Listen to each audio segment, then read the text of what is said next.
നമസ്കാരം, ഞാൻ പ്രവേശ് നമ്പൂതിരി ആസ്ട്രോളജി ചാനലിലേക്ക് സ്വാഗതം. ഈ വരുന്ന മെയ് മാസത്തിലെ വിശാഖം കാല അനിടം തൃക്കേട്ട വൃശ്ചികക്കൂറുകാരുടെ ചന്ദ്രാലുള്ള ഫലത്തെക്കുറിച്ചാണ് ഞാൻ ഈ വീഡിയോയിൽ നിങ്ങളോട് സംസാരിക്കുന്നത്. ജ്യോതിഷത്തെ ബഹുമാനിക്കുന്നവർക്കും വിശ്വസിക്കുന്നവർക്കും വേണ്ടി മാത്രമായാണ് ഞാൻ ഈ വീഡിയോ ചെയ്യുന്നത് എന്നതിനാൽ ജ്യോതിഷത്തിൽ വിശ്വാസമില്ലാത്തവർ ദയവ് ചെയ്ത് ഈ വീഡിയോ കാണരുത് എന്നാണ് എൻ്റെ വിനീതമായിട്ടുള്ള അപേക്ഷ. അപ്പോൾ വൃശ്ചികക്കൂറുകാരുടെ ഫലത്തെക്കുറിച്ച് സൂചിപ്പിക്കുമ്പോൾ സൂര്യൻ നിൽക്കുന്നത് 6-ലും 7-ലുമായിട്ടാണ്. 15-ാം തീയതി വരെ 6-ലാണ്, അതിനുശേഷം 7-ലേക്ക് വരും. 6-ൽ നിൽക്കുന്ന സൂര്യനെ കൊണ്ട് വൃശ്ചികക്കൂറുകാർക്ക് വളരെ ഗംഭീരമായിട്ടുള്ള ഫലമാണ് 15-ാം തീയതി വരെ.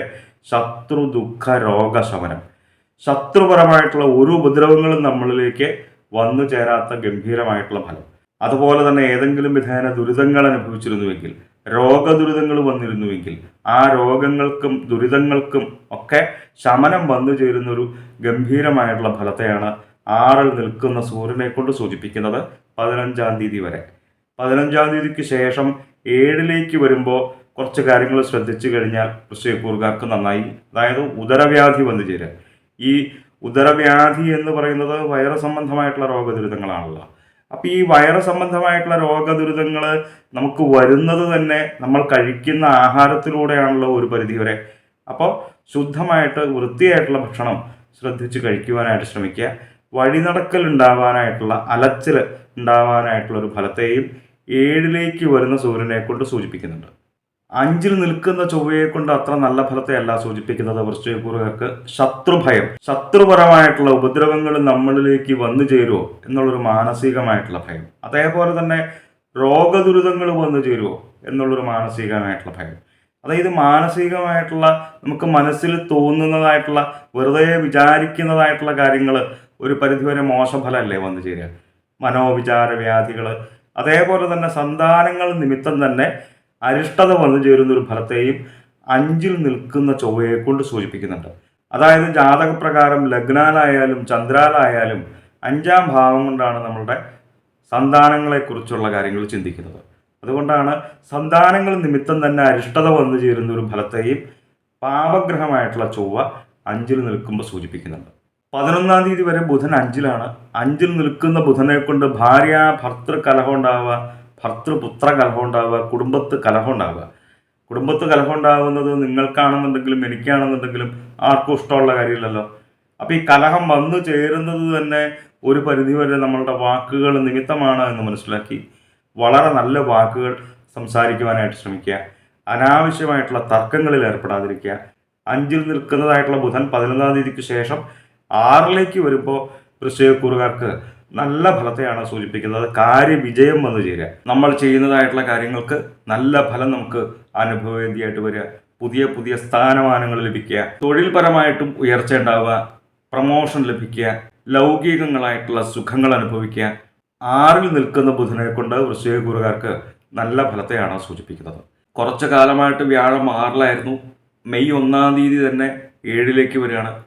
6-ൽ നിൽക്കുന്ന വ്യാഴത്തെ കൊണ്ട് പറഞ്ഞിരിക്കുന്നതായിട്ടുള്ള ഫലം, സുഖസാധനങ്ങൾ ഉണ്ടായാലും ആ സുഖം അനുഭവിക്കാൻ യോഗമില്ലാത്തൊരു ഫലത്തെയാണ് സൂചിപ്പിച്ചിരുന്നത് എങ്കിൽ മെയ് 1-ാം തീയതിക്ക് ശേഷം 7-ലേക്ക് വരുമ്പോൾ വളരെ വളരെ ഗംഭീരമായിട്ടുള്ള ഫലത്തെയാണ് വൃശ്ചികക്കൂറുകാർക്ക് ഈ വ്യാഴമാറ്റത്തോടുകൂടി സംഭവിക്കാനിട വരിക.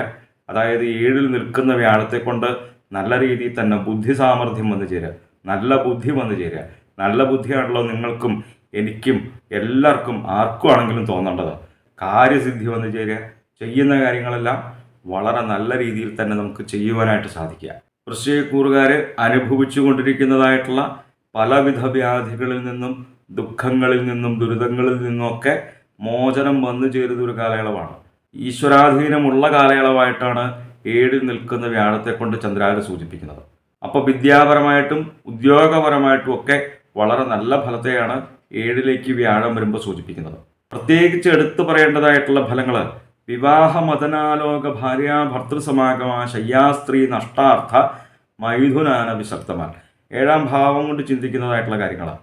അതായത് വൃശ്ചികക്കൂറുകാർ വിവാഹമതനാലോക, അതായത് വിവാഹം നടക്കാത്തവരുണ്ടെന്നുണ്ടെങ്കിൽ ഈ കാലയളവിൽ, ഈ വരുന്ന ഒരു വർഷ കാലയളവിനുള്ളിൽ അവർക്ക് വിവാഹം നടക്കുവാനായിട്ടുള്ള നല്ല ഫലത്തെ സൂചിപ്പിക്കുന്നു. അതേപോലെ തന്നെ ഭാര്യ ഭർത്തൃ ബന്ധങ്ങൾ പിരിഞ്ഞു നിൽക്കുന്നുണ്ടെന്നുണ്ടെങ്കിലും അവരാഗ്രഹിക്കുന്നുവെങ്കിൽ വീണ്ടും ഒന്നിച്ചു ചേരുവാനായിട്ടുള്ള നല്ല ഫലത്തെ സൂചിപ്പിക്കുന്നു. നഷ്ടാർത്ഥം, നഷ്ടപ്പെട്ടു പോയ പണം തിരിച്ചു കിട്ടുവാനായിട്ടുള്ള നല്ല ഫലത്തെ സൂചിപ്പിക്കുന്നു. അപ്പോൾ കടം കൊടുത്തു കഴിഞ്ഞിട്ട് കുറച്ച് കാലമായിട്ട് നമുക്ക് തിരിച്ചു കിട്ടാത്ത പണമൊക്കെ ഉണ്ടെന്നുണ്ടെങ്കിൽ ഈ വ്യാഴം 7ലേക്ക് വരുമ്പോൾ വൃശ്ചികക്കൂറുകാർ ശ്രമിച്ചോളൂ. അവർക്ക് ആ പണം തിരിച്ചു കിട്ടുവാനായിട്ടുള്ള നല്ല ഫലത്തെയാണ് സൂചിപ്പിക്കുന്നത്. 19-ാം തീയതി വരെ ശുക്രൻ 6-ലാണ്. 6-ൽ നിൽക്കുന്ന ശുക്രനെ കൊണ്ട് അത്ര നല്ല ഫലത്തെ അല്ല കേട്ടോ സൂചിപ്പിക്കുന്നത്. ശത്രുക്കൾ നിമിത്തം തന്നെ ഉപദ്രവങ്ങൾ വന്നു ചേരുക, രോഗദുരിതങ്ങൾ വന്നു ചേരുക. അതാർക്കും ഇഷ്ടമുള്ള കാര്യമല്ലല്ലോ ഈ മോശമായിട്ടുള്ള ഫലങ്ങൾ. അപ്പോൾ ഈ മോശമായിട്ടുള്ള ഫലത്തെ ഒരു പരിധിവരെ കുറയ്ക്കുവാനായിട്ട് പ്രത്യേകിച്ച് ചോറ്റാനിക്കര ഭഗവതിയെ വളരെ നല്ല രീതിയിൽ തന്നെ മനസ്സിരുത്തി പ്രാർത്ഥിച്ചോളൂ. സർവജ്ഞ സർവവരതേ സർവദുഷ്ടഭയങ്കരി സർവസ്യാർത്തിഹരേ ദേവി നാരായണി നമോസ്തുതേ. ഈ സ്തോത്രമൊക്കെ നമ്മൾ കുടുംബത്തിൽ നിന്ന് നാമം ജപിച്ചു കഴിഞ്ഞാൽ ഈ മോശഫലത്തെ നമുക്ക് ഒരു പരിധിവരെ കുറയ്ക്കുവാനായിട്ട് സാധിക്കും. 19-ാം തീയതിക്ക് ശേഷം ശുക്രൻ 6-ൽ നിൽക്കുന്നതായിട്ടുള്ള ശുക്രൻ 7-ലേക്കാണ് വരുന്നത്. 7-ലേക്ക് വരുമ്പോൾ സ്ത്രീകൾക്ക് പുരുഷന്മാരാലും പുരുഷന്മാർക്ക് സ്ത്രീകളാലും ഒക്കെയുള്ള അരിഷ്ടതയെയാണ് സൂചിപ്പിക്കുന്നത്. അപ്പോൾ 6-ൽ നിൽക്കുമ്പോഴും 7-ൽ നിൽക്കുമ്പോഴും ശുക്രനെ കൊണ്ട് വൃശ്ചികക്കൂറുകാർക്ക് അത്ര നല്ല ഫലത്തെ അല്ല സൂചിപ്പിക്കുന്നത്. കുറച്ച് കാലമായിട്ട് ശനി 4-ലാണ് നിൽക്കുന്നത്. 4-ൽ നിൽക്കുന്ന ശനിയെ കൊണ്ട് അത്ര നല്ല ഫലത്തെ അല്ല സൂചിപ്പിക്കുന്നത് എന്ന് പൊതുവെ ജ്യോതിഷത്തെ വീക്ഷിക്കുന്നവർക്കറിയാം. നമ്മളുടെ മനസ്സിൽ വേണ്ടാത്ത ദുർബുദ്ധി വന്നു ചേരുക. നമുക്ക് ആർക്കും ദുർബുദ്ധി വരരുതല്ലോ. വേണ്ട ബുദ്ധി, നല്ല ബുദ്ധിയാണല്ലോ നമുക്ക് തോന്നേണ്ടത്. അപ്പോൾ ആ നല്ല ബുദ്ധി വന്നു ചേരുവാൻ വേണ്ടിയിട്ട് മനസ്സിലെത്തി മഹാദേവനെയും അയ്യപ്പനെയും പ്രാർത്ഥിക്കുക. അതേപോലെ തന്നെ കലഹം ഉണ്ടാവുക. ചെറിയ കലഹം പോലും വലിയ കലഹത്തിലേക്കൊക്കെ പോവാതെ ശ്രദ്ധിക്കുക. ഭാര്യ കലഹം, ഭാര്യ വിരഹം, ധനച്ചെലവ് കൂടുക, ഇങ്ങനെയുള്ളൊരു മോശഫലത്തെയാണ് 4-ൽ നിൽക്കുന്ന ശനിയെ കൊണ്ട് സൂചിപ്പിക്കുന്നത്.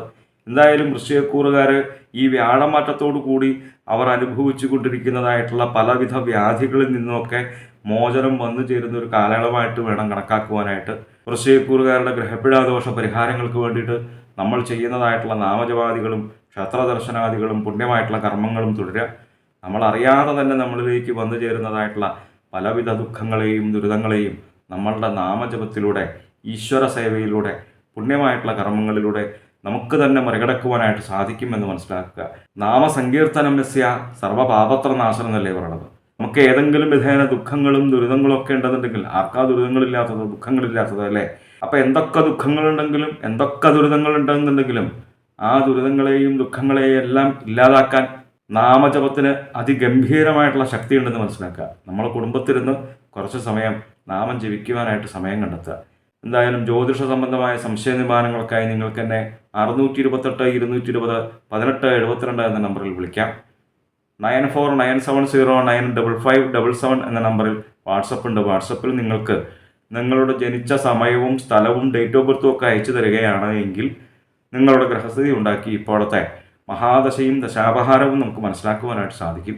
നേരിട്ട് കാണുവാനാണ് എങ്കിൽ ചോറ്റാനിക്കര ഭഗവതിയുടെ പടിഞ്ഞാറേ നടയിൽ ബൈപ്പാസിന് സമീപമുള്ള ജ്യോതിഷാലയത്തിൽ വരാവുന്നതാണ്. 628 220 1872 എന്ന നമ്പറിൽ മാത്രം വിളിക്കാൻ ശ്രമിക്കുക. നന്ദി, നമസ്കാരം.